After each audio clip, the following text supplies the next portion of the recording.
Hey everybody, welcome to American Government. So this is week one, and what we're going to do today is just dive into a lot of the course structure and then do a brief lecture on some content with this course. So let's get started. All right, so every lecture is going to follow the same structure this lecture does today. So use this as a roadmap to help you understand how you should expect every weekly lecture to go. I will post one lecture every week. In addition to that, I expect that you all contribute to a discussion post, and details on how to get a grade A on that assignment are on Eagle Online. There will also be readings each week that will vary in importance, and I will not make that obvious. Some weeks you will have to go through the readings and be quizzed on them. Some weeks it's a simple aid to the lecture. If you have questions about that, feel free to email me and ask any questions regarding the content, and I'm happy to answer any questions you have. Um, so every lecture throughout this semester is going to have a learning objective slide and then two what did we learn slides at the end. The what did we learn slides are going to be essential for your success in this course.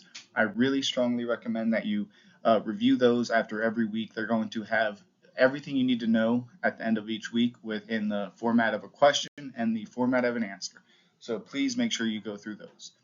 So this week's learning objectives are to first discuss the definitions of political science, the state, and democracy.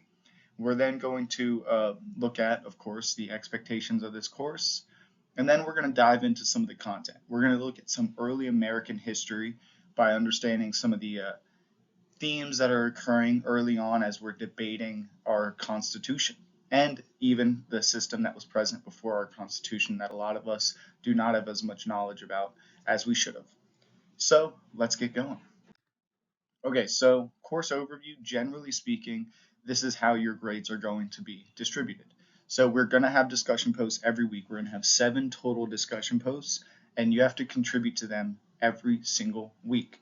You will have one week when you post an original response addressing the discussion prompt. Then you're going to have 2 follow-ups on your classmates' posts in which you ask them a question about their original response and you engage with their positions. We're going to additionally, and that's going to be every odd number week. Every even numbered week, we're going to have another discussion post we have to do. We're going to look at the thread in which we posted our original post, and we're going to respond to just one classmate's comment on our post. Hopefully we can get some good discussion. Hopefully we can learn how to navigate some complex issues. These discussion posts are going to be very subjective. You're going to have a lot of leeway and a lot of abilities to represent your positions, but you have to do this respectfully. You will disagree with your classmates, but do it with respect and dignity.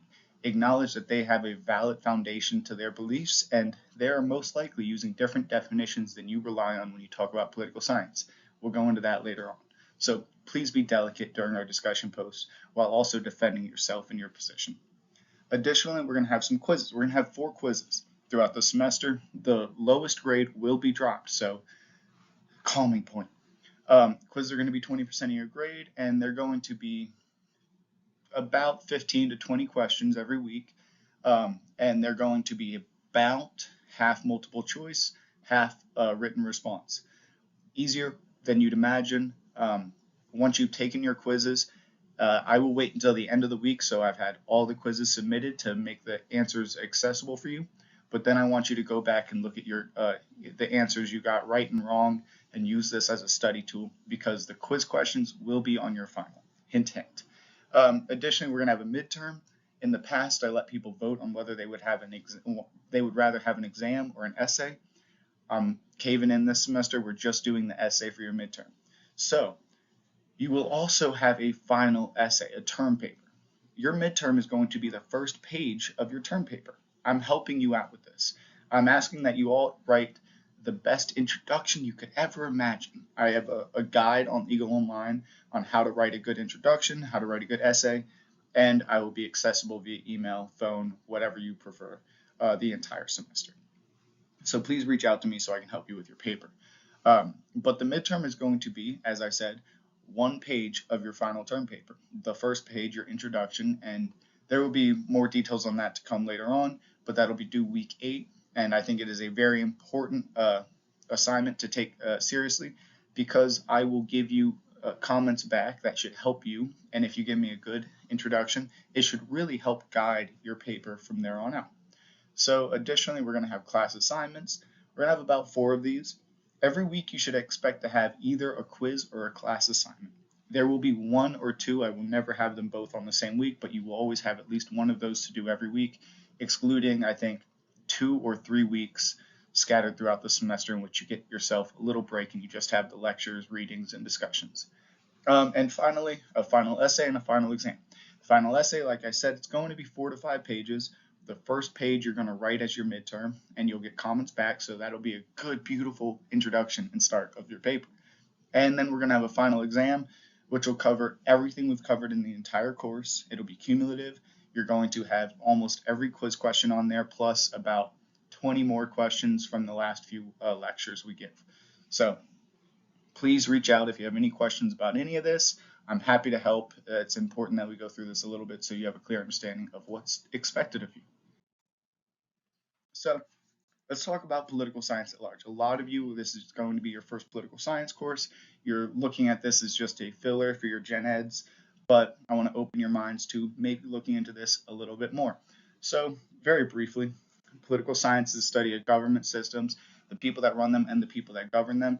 Basically, I like to put this as this is a study of what governs our lives, the indirect structures and incentives that dictate what we do and what we think on an everyday basis. There are 3 general subdisciplines of political science. You'll also see if you get a degree in this, you can get American government. But outside of that, you'll see international relations, political theory and comparative politics, international relations. I got my bachelor's in international relations with a concentration in international relations and political science. And that's when you study the entire global politics. You're studying the relationship states have with each other. And then you look at political theory.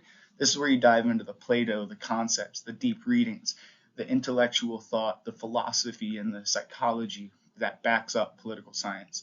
I think this is one of the most fun fields, less fruitful when you look at careers, but it's very fun to look into. I have a course on that. I'll probably be teaching it in the spring. I recommend you join it. That's in person, a lot more fun in person. I get to yell at you, you get to yell at me. It's a good place. And then comparative politics, it's exactly what you'd imagine. It's comparing nations. How do our governmental structures compare to that of India? This is a field where a lot of people are surprised about the prevalence of constitutions globally, not just in the US. And these are 3 great subdisciplines. I always back up IR because it's the most universal. It could appeal to more jobs in the labor market, and it's just a little bit more interesting. And when you look at political science at large, you're not looking at what you see on the news when you turn on politics. You're not looking at CNN, Fox, or MSNBC. What you're looking at is history, philosophy, psychology, demographic studies. You're looking at linguistics, economics. You're looking at so much more. You're looking at every single social science, and you're seeing how these sciences allow for power to be distributed in society. It's awesome stuff. This is how we understand the structures that guide our lives. So look into this if you like this course. So I want to start this lecture by asking you one question. What is a state? So I have 4 quotes, 4 answers as to what a state is. And as we go through these, I want you to do your best to identify which one you think is the most valid. So let's go through them. What is a state? A state is any power which has authority over men. Simple, sweet, I mean, right there. Like I've been saying, it's the structures that guide your lives. And that defines it quite well. The power which has authority over men, maybe a little sexist, you could include everybody, has authority over individuals.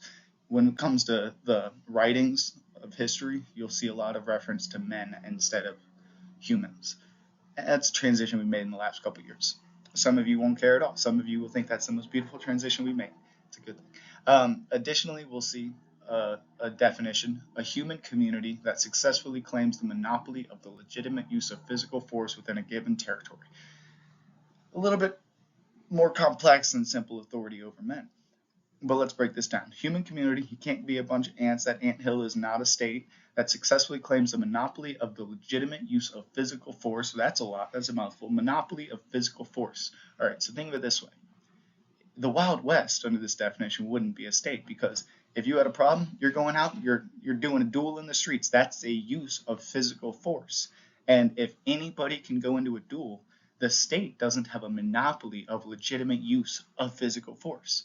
So a system in which there is a monopoly of the legitimate use of physical force is a system where if you have a problem, you would call the police instead of going to deal with it yourself. In the United States, we see that we have a strong police forum, police collective, and if we have conflicts, we are not able, no matter how valid we may be in using physical force, we are not granted the right to do so without the use of the police.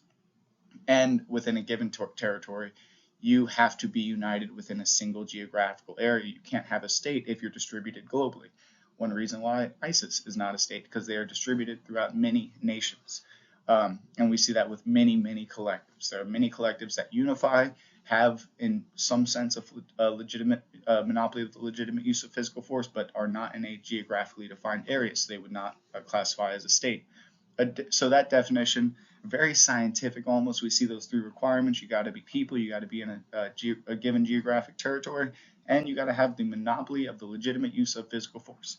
So three requirements in that second definition. I always like that one. Very scientific. It's interesting. And then the third one, a union of families and villages having for its end a perfect and self-sufficing life, by which we mean a happy and honorable life. That's philosophically beautiful. I like that one. Talking about a good life. It's I would say many people would align with that one. I would assume some of you in this class would. Union of families and villages. Starting at the focus of communities. It's a good one. And the final definition, a body of free persons united together for the common benefit, to enjoy peaceably what is their own and to do something to others. Uh, I think this is a great one. My video kind of cropped out the last little bit, so I couldn't have read it directly. But I think this is a beautiful one. Enjoy peacefully what is their own, very property oriented. Remember John Locke with his famous quote, life, liberty, and property, not the pursuit of happiness. That is how it was altered by Thomas Jefferson. But we see these are four great definitions of a state. They take different angles. And as I asked you earlier to find which one you identify with, which one you think is the most valid, ask yourself again, are the others valid? And how different are the others? Let's look at the first two. Any power which has authority over men, and the second one with that 3-point breakdown, which I'm not going to read over again because it's a bit tedious. We can see that if you talk about a state and what we need to do to strengthen a state, depending on your definition, you would have very different requirements. If you rely on exclusively the first definition, you wanted to strengthen the state, you would strengthen it by creating more power over individuals. If you're looking at the second definition, you would strengthen the state by having a more firmly defined geographical area. You would have a clear monopoly of legitimate use of force, and that would look a little different than simple authority over men. Authority over men could be viewed as economic, while monopoly of the legitimate use of force is oftentimes not economic. So we understand if we use different definitions, we're having different conversations. And I also want to point out that every one of these definitions has a valid origin. The first definition is brought to you by the bad man of political theory, Machiavelli. If you ever like Tupac, you hear him referenced often. And then we see the second definition. It comes from a political scientist in 1946 in Germany, Max Weber. We also see the third definition, that beautiful family-oriented, village-oriented, philosophical definition. Well, that makes sense because it's from Aristotle. And then the fourth one, kind of referencing the idea of property and ownership, we see coming from the United States Supreme Court. So these four different definitions all bring different requirements to what building a strong state would mean. So if we talk about something as simple as how do we have a good and strong state, depending on what definition you rely on, you will have a different conversation about the requirements to strengthen a state. And let's continue. So I just want to once again ask you, what is a democracy? So first, we see a deviant constitution for the benefit of the poor, but not for its common profit. The second definition, a government of, by, and for the people. The third definition, the institutional arrangement for arriving at political decisions in which individuals acquire the power to decide by means of competitive struggle for the people's vote. That was a lot to unpack compared to the first two. Which one do you identify with the most? I mean, you could see a government of, by, and for the people. That is mightily poetic. I think we all like that one. We've all heard that one before. It's fresh in our minds. A deviant constitution for the benefit of the poor, but not for its common profit. That's interesting. A deviant constitution. That's a unique way to view a democracy. Right there, saying a flawed state for the benefit of the poor, but not for the common profit. Interesting. And then the final one, institutional arrangement for arriving at political decisions in which individuals acquire the power to decide by means of a competitive struggle for the people's vote. We said it. We finally did it. We mentioned elections. Out of three definitions, the first time we mentioned elections when defining a democracy came in only the final definition. So let's go through one more time. Where did these definitions come from? And which one did you identify with? Were you like Aristotle and you saw you saw democracy as a deviant constitution with that first definition? Or are you like Abraham Lincoln? You have that short, simple, and sweet, a government of, by, and for the people? Or do you align with the political scientist Joseph Schumpeter, world-renowned political scientist, who views it as a competitive struggle for the people's vote? Very scientific, giving you more requirements for this definition instead of summarizing it in sentiment. So again, if you talk about what a democracy is, and you use different definitions provided on this list, you would have different conversations. Are you talking about the benefit of the poor, or are you talking about the competitive struggle for the people's vote? Very, very different things. And I'm doing this because I want to point out two things. First, when we talk about politics, we use these terms as if they're guaranteed to mean the same thing universally.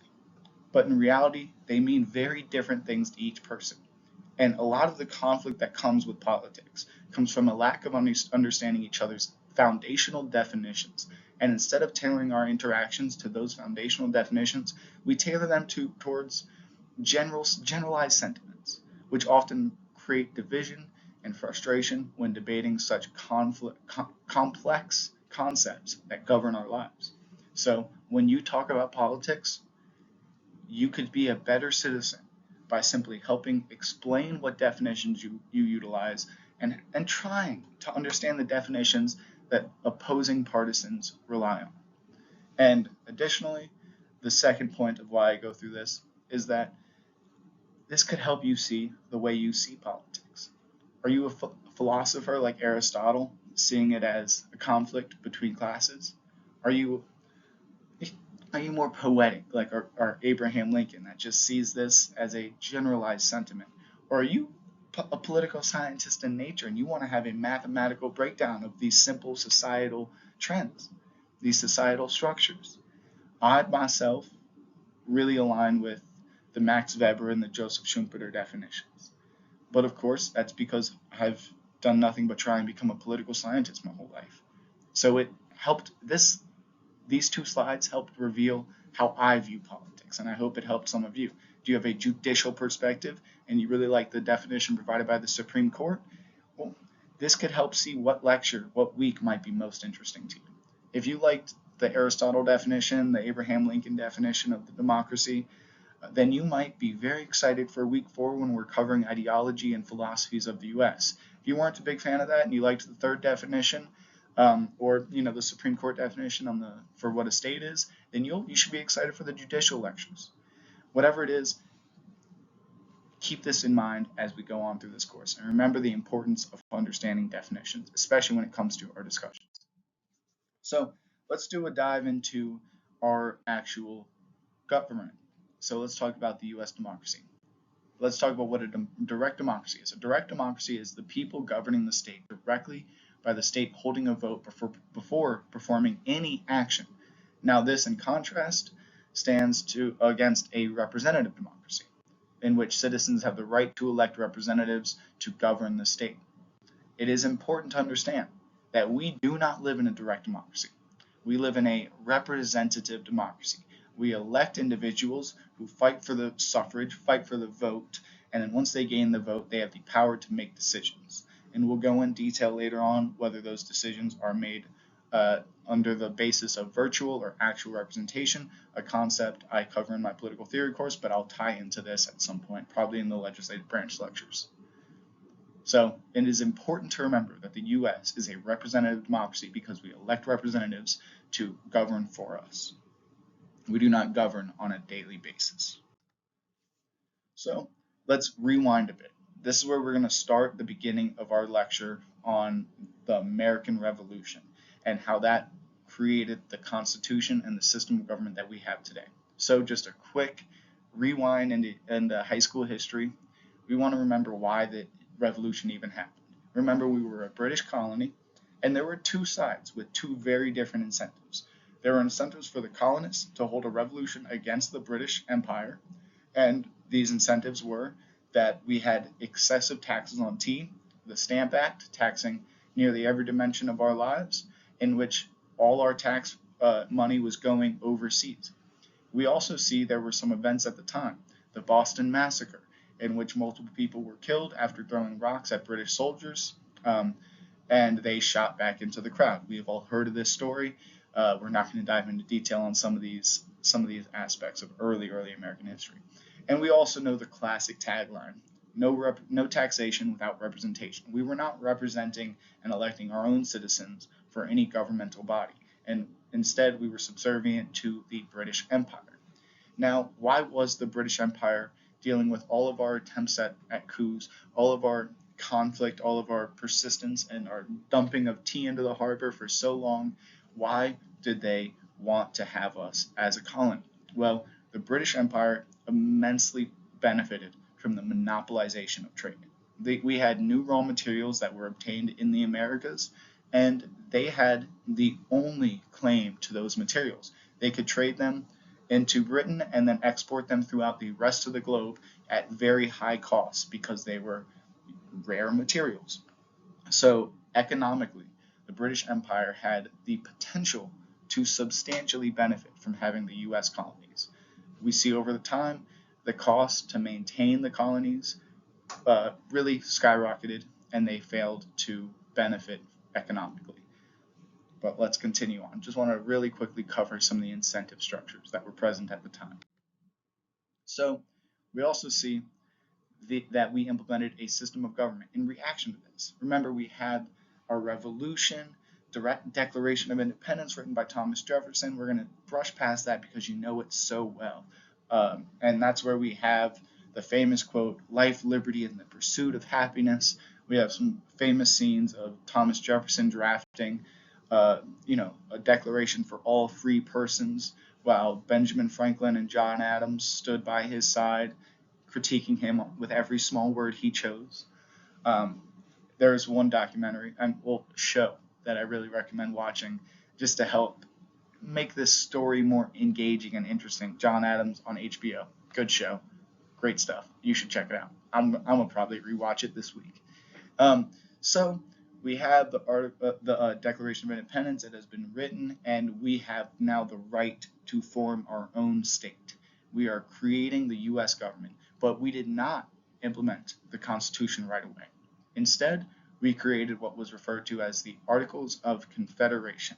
This is a very important part of U.S. history because it reveals that our first attempt, we failed. We created the Articles and we implemented it. And we were doing this because we were fearful of becoming another monarchy. We didn't want to, once granted our freedom, become just like the British Empire and create a monarchy in which we had the unequal distribution of power within society. We also realized that we were 13 colonies, and we needed to have these 13 colonies unite. So we were very fearful of the secession of states. We didn't want, the southern states, like what was going to happen about 100 years later. We don't want them to secede and create their own nation. So we're trying to make a unifying document in which all 13 states, colonies, can agree to. We also want to avoid being subservient to foreign powers. We don't want to just leave the British Empire and make deals with France or states in the Netherlands for financial gain and then just be subservient to their politics. So we are creating our own independent nation, which is going to have to, take a couple losses in order to build up its economic and political stance on the international stage. We're also aiming to protect natural rights. We want to create a system of government that protects laws from men. We have natural rights that all humans are granted, and these cannot be taken away. Natural and unalienable rights. We see a lot of this sentiment originally not written for the first time, but inspiring a lot of our founding fathers as they read John Locke. And we'll go into that in week 4 on John Locke's philosophies and how they influenced our founding fathers. So we wanted a weak, centralized government that unites everybody. We didn't want an excessively powerful federal government. We wanted to have power in our household, in our town, in our community, in our state. So, what revealed that this was not the way to go? Well, there was a rebellion in Massachusetts not too long after we implemented the Articles of Confederation. And remember, we finally created a federal government. What is the federal government intended to do? It is intended to protect and provide for its citizens. Well, there was a rebellion in Massachusetts in which the federal government had no capacity. It was underfunded, undermanned. It had no national army. And when this rebellion happened, the federal government was unable to help those in need. We had many die, many struggle throughout this time period, and the Shays Rebellion revealed how weak the federal and centralized government was under the Articles of Confederation. So we now have a failed form of government. The United States, once again, we have to remember, failed when it first implemented its original system of government. So the Articles of Confederation was a far too weak federal government. There was no mobility. They could not mobilize troops in order to respond to coups and revolutions and rebellions. So what did the Shays Rebellion do? This will be a quiz question. The Shays Rebellion revealed the weakness of the federal government under the Articles of Confederation. And there's an important point we're going to cover next week when we look at the difference between a confederal, a federal, and a unitary system of government. But an important definition right here: confederation, a voluntary association of independent states. A confederal system of government is one where all power originates in the states and then is distributed upwards as they determine what the federal government can and will do. That is not the system we have today. We'll go into that next week. But that is the system we had originally, a confederal system of government. It is in the name, the Articles of Confederation. We had a association of strong states governing a very weak central federal government. And Shays Rebellion revealed that the federal government was too weak to be able to help the states, to be able to help citizens of the nation. So we had to figure something out. This Shays Rebellion, as the quiz question will ask, revealed the weakness of the federal government under the Articles of Confederation. It was an armed rebellion in Massachusetts. And what did we do after this happened? We called for the Constitutional Convention of 1787. And that is where today's lecture will focus most of its attention on. So the Constitutional Convention of 1787, this is where our founding fathers met to alter the Articles of Confederation in order to create a strong central government, in order to address the issues we identified in the Shays Rebellion. So we began debating what a system of government should look like. What will the United States of America look like? This is a multi-year process in which we debated, we compromised. No single person won out, which is the reason why I revisit this part of our history, to point out how no single ideology has ever won to result in the great nation we have today. Instead, it was a compromise made by two contrasting collectives, and that's what we're going to dive into now. So the main compromises, I want to point out that in the Constitutional Convention, we had two significant compromises. One, the Great Compromise, and the 3/5 Compromise. I always start this lecture in person by saying we had a great one and a not so great one, but I swear if you guys put the not so great compromise on a quiz answer, I will be defeated. So I'm not going to say that as much anymore. So instead we have the Great Compromise and the 3/5 Compromise. The Great Compromise, we'll go into detail in a little bit. The 3/5 Compromise, that is one that you learned in history, high school history classes, and I hope you remember for the most part, but if you've forgotten, it is when we determined that enslaved Americans are only valuable of 3/5 of a vote. Not necessarily a vote, but when we consider the population of the state, they counted as 3/5 a person. They were still not granted the right to vote, although their slave owners were in senses given their right to vote. We'll cover that later. So the Great and Not So Great Compromise. Remember, it is called the 3/5, and it is not called the Not So Great Compromise. So the Great Compromise was a compromise between the Virginia and the New Jersey plan. And we have a slide right after this one to cover that in more detail, but it is where we establish bicameralism, which is the division of power within the legislative branch. This is where we decided we're going to have a House of Representatives and a Senate. It's pretty simple. You know what the Senate and the House of Representatives is. You elect these people. You probably yell at your crazy uncles or aunts or nephews or nieces about these people. It's important that we know the origins of their office. So we compromised. And we created the Great Compromise, which established bicameralism, in which we have the Senate, a body of 100 representatives that are equally distributed among every state. Every state gets 2. And then we have the House of Representatives, where the distribution, the apportionment of representatives is based off of population exclusively. So if you have a lot of people, like in the state of Virginia at the time, you would get more representatives. And if you don't have a lot of people, like the state of New Jersey at the time, you get very few representatives. Now, we'll go into more detail on the next slide about how that compromise came to be, but we need to see that the result of the Great Compromise was the establishment of bicameralism, which is the division of power within the legislative branch into 2 bodies. That will be a quiz question. What is bicameralism? The answer is the division of power into 2 bodies within the legislative branch. What is the Great Compromise, and what did it result in? The Great Compromise resulted in bicameralism, which we just defined.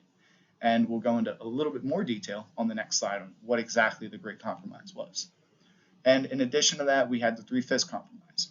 This allowed it to where we had a representation based on population in the House of Representatives.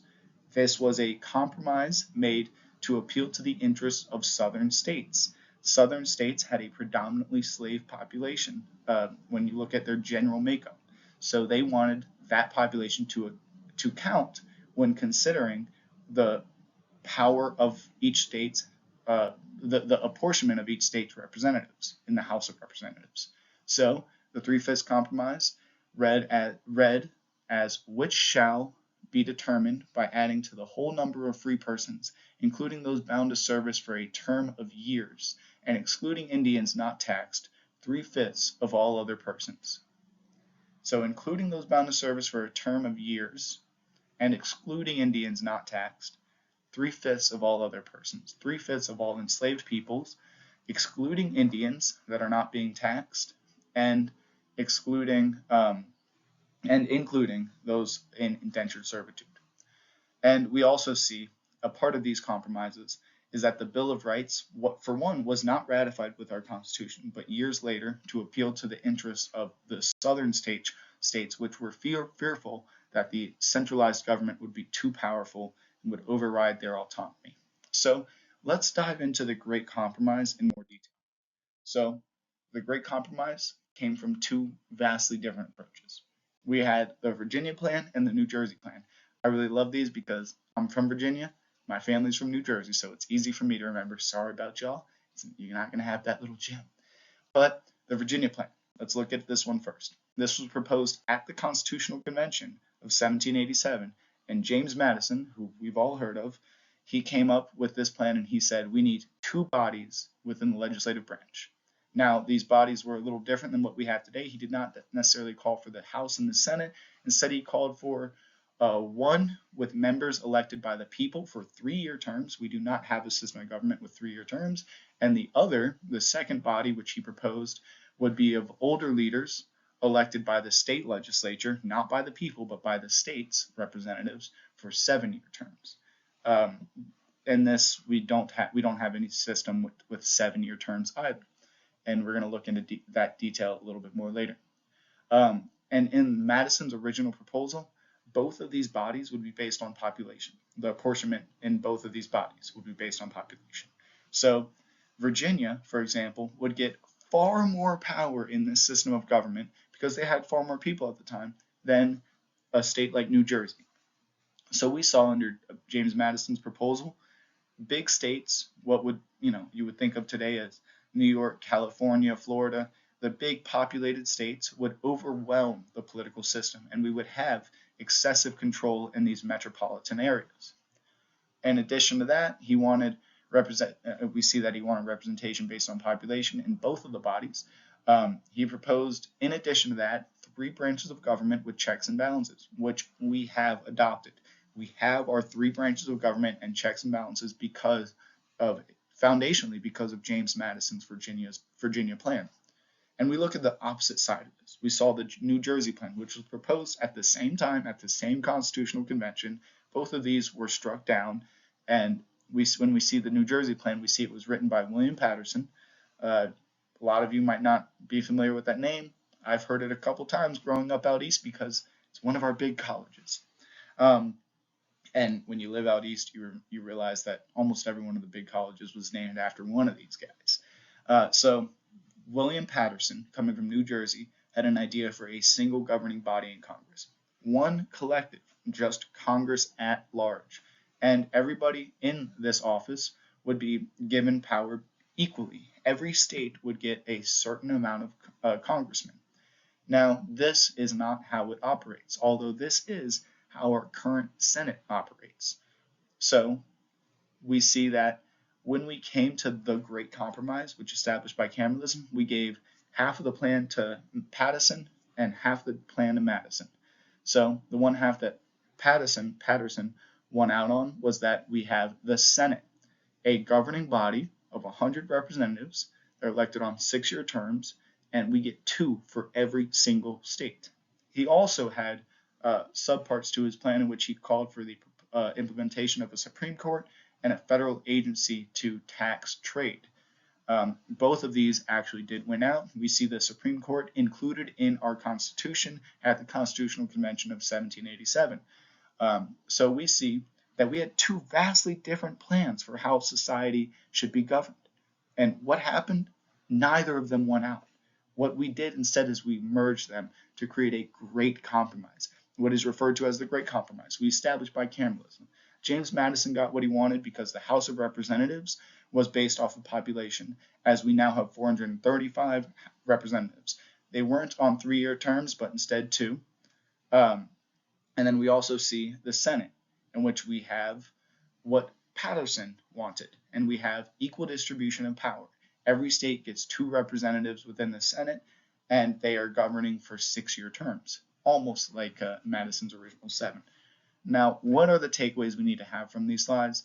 The main takeaway is the Great Compromise occurred, in which we established bicameralism. We know bicameralism as the division of power within the House and the Senate. House, population, Senate, equal distribution. That's how we see the origins of the Virginia plan and the New Jersey plan surfacing in our final compromise. And we see the importance of not winning an argument, but finding common ground. Once again, very common theme in early America. Without this, we would never be where we are today. So we finally got it. Constitutional Convention of 1787 has occurred, and we got the U.S. Constitution. It has been, it took a couple years for every state to ratify it. It was ratified on a state-by-state basis. And I think it is very, very important to know that prior to the U.S. Constitution, during the Articles of Confederation, every single U.S. state had their own constitution. States have state constitutions prior than the U.S. had its federal constitution. And another caveat, when you look at contemporary politics, by that I mean politics today, most of these states have altered their constitutions multiple times. Montana's constitution is from 1970s. That was not the first draft of the Montana Constitution. We had multiple drafts, and many states have done this, although the federal government has not revisited their constitution because, well, for the most part, we nailed it on the first attempt. Well, the second attempt. Articles of Confederation, that was not good. So let's look at the Constitution. It was ratified between the years of 1787 and 1790 in response to the Constitutional Convention of 1787, in which we started having these discussions. We required a couple compromises to get this to happen. As you can see, it was not immediate and all at once. One thing we needed was, well, we see that this happened because we had to replace the Articles of Confederation, which was implemented prior and had a very weak central government that could have been overwhelmed by numerous threats, domestic and abroad. We also see that the Bill of Rights was ratified after the U.S. Constitution. This was not connected to the Constitution originally. You could view this as a mild compromise, an unspoken compromise, as many states were waiting to ratify until they were confident that there would be a Bill of Rights included that protected the individual liberties of the states and not individuals. That is an important detail to learn about the Bill of Rights. Our Bill of Rights, for one, its original proposal had 16 amendments instead of 10. 17 amendments instead of 10. And additionally, it took a while to agree upon. The Bill of Rights was originally intended to protect state rights instead of protecting individual rights. We'll go into that later on. That will be a common theme we revisit in this course. But this Bill of Rights was aimed to protect the autonomy of state governments in the South primarily, although others throughout the entire colonies, North and South. But we see that the Bill of Rights was implemented a year after the last state ratified the Constitution. So this all came because of the Great Compromise, in which we had the two bodies within the legislative branch, the House and the Senate. The House, distribution based on population; the Senate, equal distribution among states. And we have now, within this Constitution, established three branches of government with checks and balances and a Supreme Court, which is in charge of judicial power on a broad level. So we also, just some random details if you're curious, the first state to ratify the Constitution, good old Biden state, Delaware. And don't think that's me saying, I love Biden. I'm just simply saying Delaware, and Biden is from Delaware. If you didn't know that connection, it's pretty universally known. So Delaware was the first state to ratify the Constitution in 1787, and then the final state, the holdouts, were Rhode Island, and they ratified the Constitution in 1790. And I know nothing about Rhode Island or why it is significant. If you know something, if it's significant to you, mention it in your discussion or something. Email me, yell at me, like, know this about Rhode Island. It's a cool place. I don't know. I don't know much about it, other than they were the holdouts on the U.S. Constitution until 1790. So I already covered this, so I'll be pretty brief with it, but this slide is important for your notes if you need to have a clear overview of bicameralism. It's the division of power within the legislative branch into two distinct bodies, the House and the Senate. This compromise the Great Compromise established bicameralism, and we know that the compromise comes when we talk about the apportionment of representatives. The House, based on population, many representatives on shorter terms, the Senate based on states, equal distribution, and for longer terms. And when we talk about the legislative branch, we're going to go into more detail on the intentions of this structure and how these two bodies are supposed to operate in relation to each other. But important for your notes, but I won't spend too much time on it in the lecture. So this is what we're going to have every single week. What did we learn slide? Actually, we're going to have two. Right after this, the answers to these questions are available. So I'll ask you guys every week these questions. Some weeks, if the lectures are going on a bit long, I'll just leave this slide for you since the answers are on the next slide. But if we have time, if it's a shorter lecture, I'll talk through it with you. So how do you define political science, the state, and democracy? Well, in a way, it doesn't matter. As long as you have the patience to understand that somebody else is using, most likely, a different definition, and understanding each other's definitions and providing your definitions to people of opposite viewpoints can immensely help the degree in which we communicate about these issues. Now, a second question, what type of democracy is the U.S. and how did it come to be? The U.S. is a representative democracy. We're not direct, we are a representative democracy. And it came to be through failure and compromise. Articles of Confederation blatantly failed. That was the original system of government our founding fathers provided, but it did not work. And as the next question comes up, Shays' Rebellion revealed how weak our central government was, and we needed to implement a new system. And what did we have to do to implement a successful system? We had to compromise. So how did it come to be? It came to be through compromise. and failure. And we know that failure was revealed by the Shays Rebellion, as the federal government did not have the capacity to send troops to Massachusetts when needed. And then, what are the two of the primary compromises made at the Constitutional Convention of 1787? First, the Great Compromise, hard to forget this one, bicameralism. And we'll talk about that to answer the next question in a second. And the second one, the Three-Fifths Compromise, the not so great compromise, the sad part of our history that we all learned about in high school and then thought, damn, that's really what we did? That's wild. Well, we considered enslaved individuals 3/5 of the population in order to get bicameralism implemented. This is one point that shows even sometimes we have to take 2 steps back to make 1 step forward. And we did that at the Constitutional Convention of 1787, as we determined that the enslaved population is worth 3/5 of the vote, 3/5 of a person when considering the population of all states. And why are we considering the population of all states? Because we implemented bicameralism.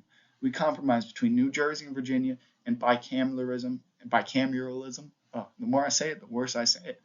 Bicameralism is implemented in which we have the House of Representatives apportioned based on population and the Senate apportioned based off of equal distribution. So these are the primary takeaways from this week's lecture. This will be on future quizzes. It is very important to remember the Shays Rebellion. It is very important to remember the 2 compromises we made at the Constitutional Convention. And it is very, very important to understand what bicameralism is. You will be quizzed on all of these questions. And rarely will you ever have a quiz question that is not on the What Did We Learn slides. So if you know the What Did We Learn slides confidently, you will not get lower than a 95 on any quiz or exam. I can guarantee it. And if you do, it's because you didn't know it well. But of course, if you're having issues studying, reach out to me. I'm a resource to every one of you, available whenever you need it. You just have to ask for it. This is college, it's not high school anymore. Some of you may be in the running start. And the main thing that a lot of people learn in their first few years of college is that you have to stand up for yourself. I don't know what you need until you communicate. But if you communicate your needs, I might as well give you everything you need to succeed. I might be able to reach out my hand and help you, walk you through this, but I cannot do that unless I know that you need my help. So please communicate, email me, text me, call me anytime. I don't go to bed early. Call me, text me, email me whenever. I'm happy to respond. And if I don't respond, I'll get back to you within 24 hours. I promise that. So please reach out. I got your back if you communicate your needs. This is where all the answers to those questions I just asked are. If you don't want to deal with me talking, just brush to this slide and it'll give you everything you need to know. And I will try and give you a what is due this week slide on the lecture, as well as putting it on Eagle Online's overview of every week. So I'm trying to be as clear as possible so you don't miss assignments. And if you miss an assignment without reaching out to me before the deadline, that's on you, my guy. I'm sorry, you failed.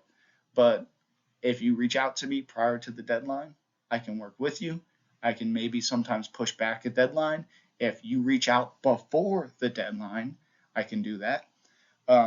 And I'm really able to help you however you need. If you need somebody to help you write an essay, I'll work with you. I'll write that essay with you. We'll hop on a Zoom. We got this. No worries. But I won't know if you need that unless you communicate it. So, overview of the week. What is due this week? You got to contribute to 2 discussions. Only time you'll ever do this. Why 2 discussions? Because we're going to have a throwaway introductory discussion. Hey, it's important to know each other. It's important to make friends. Next semester, you could be in a class in person and you could either not know that you've talked to this person before, or you could know, like, hey, you're that person from my online gov class. I like how you talked about the president, whatever it is. Make connections. I know I succeeded in college because I had friends in college that helped me succeed, and I helped others succeed, and created a community that made me feel much better about myself and my work. So please create that community for your own sake. So introduction discussion will hopefully help with that on the mildest level. Find somebody you align with, or somebody you really don't align with that you want to understand better. Be friends, email them, communicate, study together, whatever you need to do, do it. We also have a discussion post which asks you about your definition of democracy. You're going to have to use the lecture from today, point out what definition of democracy you identified with the most. So this will be the first I got you if you didn't watch the lecture. Additionally, we're going to make sure you go through your readings for the week. This week's readings are just simply the Bill of Rights. You just have to skim it. We're going to go through that again throughout the entire course, but I think the Bill of Rights is an important document to understand the specific language of, because it's been politicized all throughout our lives heavily, and while it is also the most important document in our nation. So please have some respect and just go over it briefly. It's not a long document, not a long read. And then I have a very brief video, just a conversation starter for talking about American democracy. This does come from a liberal leaning source, and I acknowledge that. I acknowledge Vox is a liberal leaning source, and Ezra Klein, the person in the video, has a lot. There's a lot to say about him as an individual. But we're going to have an objective perspective and an objective lens when we go through this course. We're going to see that we're going to have to reference some liberal sources, some conservative sources, and we're going to tote that line as well as possible. And if you don't think it's being done well, email me. Let's talk and figure it out. Your concerns are foundational to the success of this course. And really reach out to me with any questions regarding the structure of this course. I tried to make as many guiding documents as possible. If you look at the additional resources, you'll see documents breaking down how to succeed in the discussions, how to write your paper, how to do some of the assignments and the requirements with all of them. Try your best to go over that. There will be gaps, I understand. If you have issues, reach out to me. We'll figure it out together. So that's everything for the lecture today. Every week should be very similar to this, about 35 to an hour long lecture. That's a wide range, but that's the reality of the content. Sometimes it's easy to fly through it. Sometimes I need to explain something over and over and over again for it to be comprehensible. So please always look at these lectures. Even if you feel like you know everything we're covering, at least listen to the last few lectures, because I might throw in something important here and there. So thank you guys. Email me anytime. I'm happy to talk. Text me, call me, whatever. I'm happy to help. Just reach out and I got your back. It's going to be great to meet you all. I'll post a little introductory thing myself, so it's not me just throwing it at you guys, so I can introduce myself. And I'll just also do it verbally real quick. And if you want to just read it later on, just exit out of this lecture right now. But so I'm Devin Marconi. I'm from Richmond, Virginia. I went to school at University of Montana. I got 3 degrees down there. I got one in a bachelor's in political science with a concentration in international relations. I got another degree, which the title is Central Southwest Asian Studies, but I always say it's the history and politics of the Middle East. Very fascinating stuff. Talked a lot about Iran. Talked deeply about the issues in Palestine and Israel. So that's something that if you want to have discussions about that personally, I'm happy to. It's important that you navigate these issues with delicacy. These are complex historical issues that have been present for generations.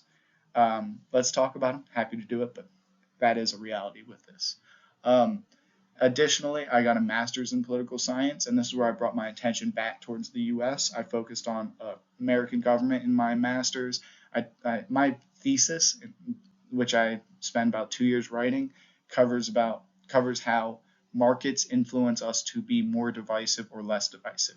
The way in which we interact with what I refer to as meso-institutions, think of those as intermediaries between you and government. The way we interact with those determine our perspective of each other, and how that happens and how that operates is a lot of what I've focused on throughout those years.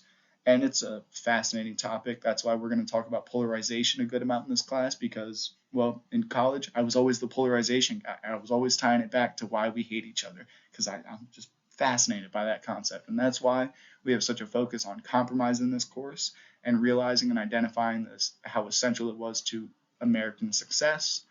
A little bit more about me personally. I moved up here about 2 years ago. I've been teaching at the college for the last 2 years.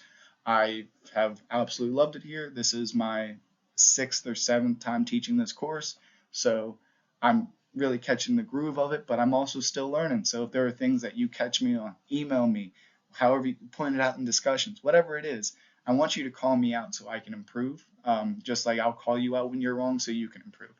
So let's help each other be better. I could use your help. immensely. So that's where I'm coming from in the classroom. My personal life, I have been loving it out here. I got a paddleboard this past summer, and that has been my addiction out here on these lakes. I love doing that. I've really loved it out here. The last few years, I'm addicted to the outdoors in these lakes. Truly, um, any chance to dive into a glacier lake is a great day for me. And the last thing, I'm a diehard Knicks basketball fan. So when that season starts up, I'm going to be yelling about that scattered throughout some lectures. I might throw a fun gimme question on a quiz here and there about what basketball team is best. And we all know it's obviously the Knicks with the Brunson and the yeah, it's some good stuff. I like me some basketball. I'm also a Jets fan, so I don't like to talk about football anymore. And yeah, so some random things about me. I hope there are random things we can connect on throughout the year. Email me anytime. Let's talk. Thank you guys, and it's gonna be a fun semester. I promise. I will not let this stuff be monotonous and boring.